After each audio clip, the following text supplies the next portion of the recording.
Parliament వర్షాకాల సమావేశాలు నేటి నుంచి ప్రారంభం కానున్నాయి. వచ్చే నెల 13వ తేదీ వరకు కొనసాగనున్నాయి. ప్రాంతీయ పార్టీల్లో విభేదాల కారణంగా అధికార ఎన్డీఏ బలం పెరిగింది.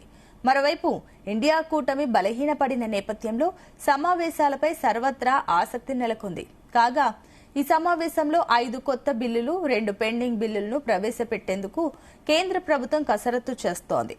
అయోధ్యలోని రామాలయంలో కోట్ల కొలది విరాళాలు చోరీ, అదేవిధంగా నీట్ వంటి ప్రతిష్టాత్మక ప్రవేశ పరీక్షల ప్రశ్నపత్రాల లీకేజీలు మోదీ సర్కార్ విదేశాంగ విధానంపై నిలదీసేందుకు విపక్షాలు అస్త్రశస్త్రాలతో సిద్దమయ్యాయి.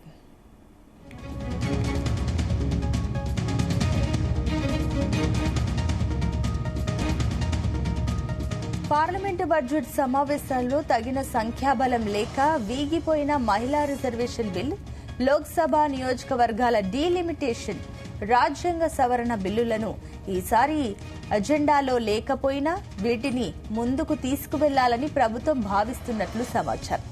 దేశంలో పన్నుల వ్యవస్థను మరింత సరళీకృతం చేయడం, కొన్ని నిబంధనలను సవరించడం, పన్ను చెల్లింపుదారులకు సౌలభ్యం కల్పించడమే లక్ష్యంగా ఆదాయపు పన్ను సవరణ బిల్లును వర్షాకాల సమావేశాల్లో ప్రవేశపెట్టనున్నారు.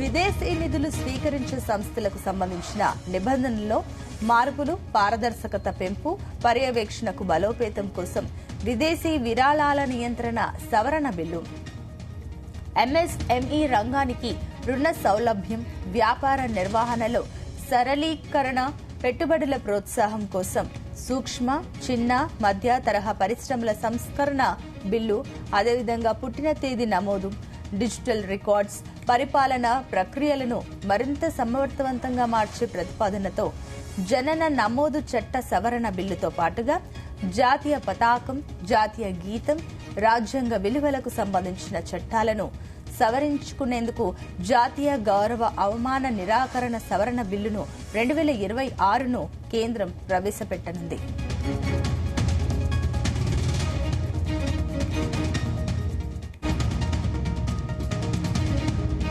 2 పెండింగ్ బిల్లులను తదుపరి ఆమోదం కోసం పార్లమెంటు ముందుకు తీసుకురానుంది.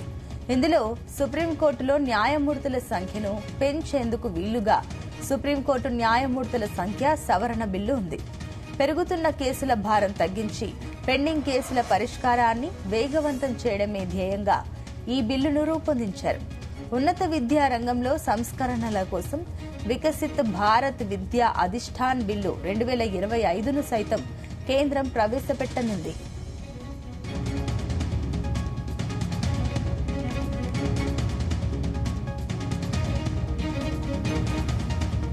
జాతీయ గేయం వందే మాతరంను అవమానించడం, ఆలాపనను ఉద్దేశపూర్వకంగా అడ్డుకోవడం నేరంగా పరిగణించేలా కేంద్ర ప్రభుత్వం కొత్త చట్టం తీసుకురానుంది.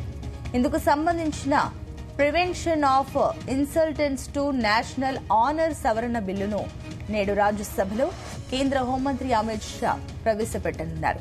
ఈ బిల్లుకు ఇప్పటికే కేంద్ర మంత్రివర్గం ఆమోదం తెలిపింది. ఈ సవరణ చట్టం అమల్లోకి వస్తే ఇప్పటి వరకు జాతీయ జెండా, రాజ్యాంగం, జాతీయ గీతం, జనగణమనకు ఉన్న చట్టపరమైన రక్షణ వందే మాతరంకు కూడా వర్తిస్తుంది.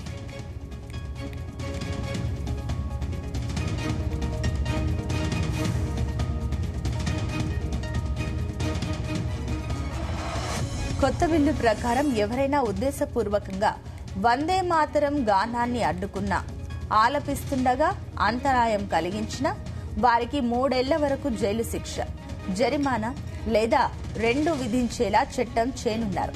ఈ బిల్లుకు పార్లమెంటు ఉభయ సభల ఆమోదం లభించి రాష్ట్రపతి ఆమోదం అనంతరం చట్టంగా అమల్లోకి వస్తోంది.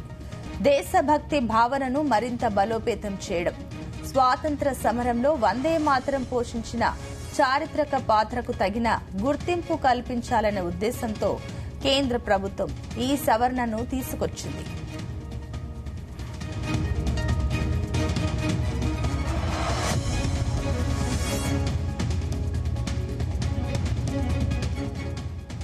వర్షాకాల సమావేశాల్లో మోదీ ప్రభుత్వం విధానాలను ఎండగట్టేందుకు కాంగ్రెస్ సహా ప్రతిపక్షాలు సిద్ధమయ్యాయి.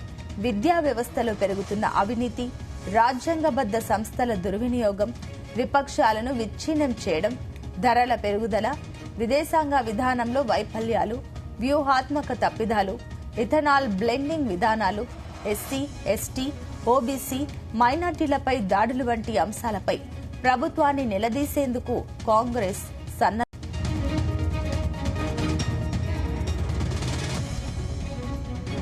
సామాజిక కార్యకర్త సోనం వాంగ్చుక్ నిరాహార దీక్షను భగ్నం చేయడంపై ఆందోళన చేపట్టాలని ప్రతిపక్షాలు నిర్ణయించాయి.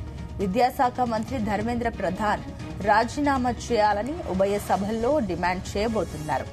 20 మంది టీఎంసీ ఎంపీలు ఎన్డీఏకు మద్దతు పలకడం, శివసేన యూబీటీలో చీలికలు, డీఎంకే దూరం జరగడం వంటి పరిణామాల నేపథ్యంలో విపక్షాల ఐక్యత బలం కాస్తంత తగ్గింది. ఇలాంటి పరిస్థితుల్లో పార్లమెంటు సమావేశాల్లో కేంద్ర ప్రభుత్వాన్ని విపక్ష నాయకులు ఎంత మేర ఎదుర్కొంటారన్నది చూడాల్సి ఉంది. సమావేశాలు వాడివేడిగా జరిగే సూచనలు కనిపిస్తున్నాయి.